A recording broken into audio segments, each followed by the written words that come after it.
You're standing in front of the biggest art museum on Earth. 38,000 works, 400 rooms, 10 million visitors a year. This started as a 12th century fortress, became a royal palace. And in 1793, the people took it back. Then in 1989, they dropped a glass pyramid in the courtyard. Everyone hated it, until it became the most famous entrance in the world. Let's go inside.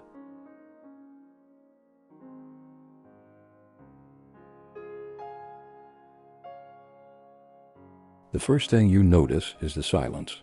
Outside there are 10 million visitors a year. Inside, the building itself feels like it's holding its breath. These halls were once home to French kings. Now they belong to art that outlived every kingdom. Roman emperors in marble, Renaissance Christs with real wounds carved in stone, saints and apostles who stood here while revolutions burned outside. Every statue was already old when the palace became a museum in 1793. You're walking through rooms that have seen coronations, executions, and now camera flashes. History didn't end here. It just stopped moving.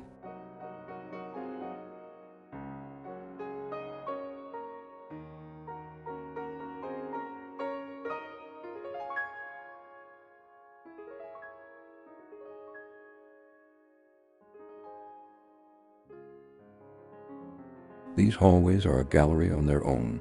Ceilings painted for kings, walls lined with masterpieces that once belonged to emperors, but the crowd doesn't stop. Then you turn the corner, and suddenly you're inside the phenomenon. The Mona Lisa, smaller than you expect, behind bulletproof glass, surrounded by a permanent wall of people. 500 years old, and still the most famous face on earth. Everyone trying to get 1 second, one photo, one look at the smile that survived centuries.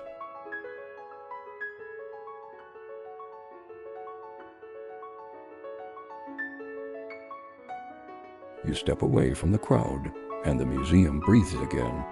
Look up, ceilings painted for gods and kings, angels and goddesses frozen mid-flight, every inch of sky stolen from Renaissance palaces.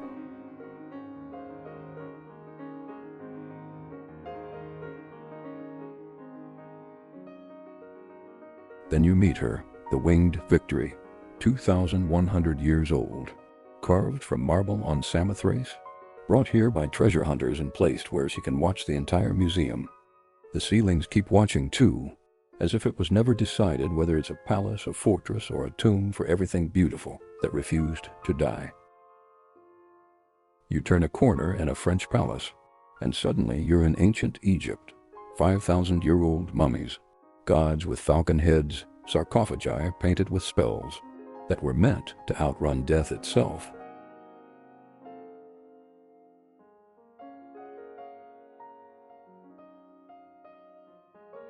Napoleon's soldiers pried them from tombs in 1798, shipped them across the Mediterranean, and locked them under Parisian glass.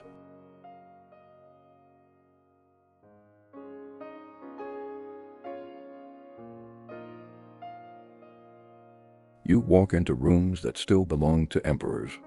Gold leaf on every surface, chandeliers heavy with crystal, walls that once watched Napoleon crown himself. This isn't a museum yet.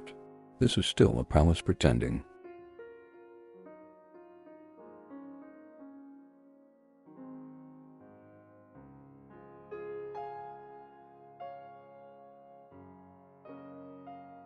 Then the marble gods take over.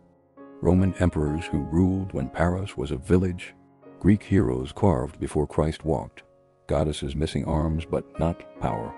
They stood in temples that fell, were buried, dug up, shipped here, and now watch silently while 10 million tourists walk past their feet every year, cold stone, warm spotlights, and eternal.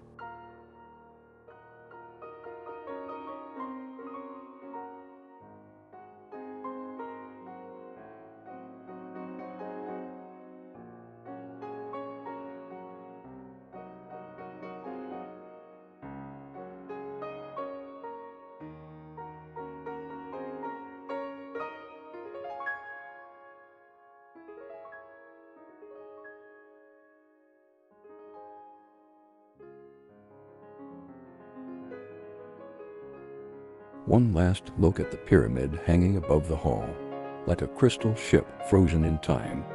8 centuries of kings, revolutions, and masterpieces, all reflected in the glass. Until next time, thanks for watching.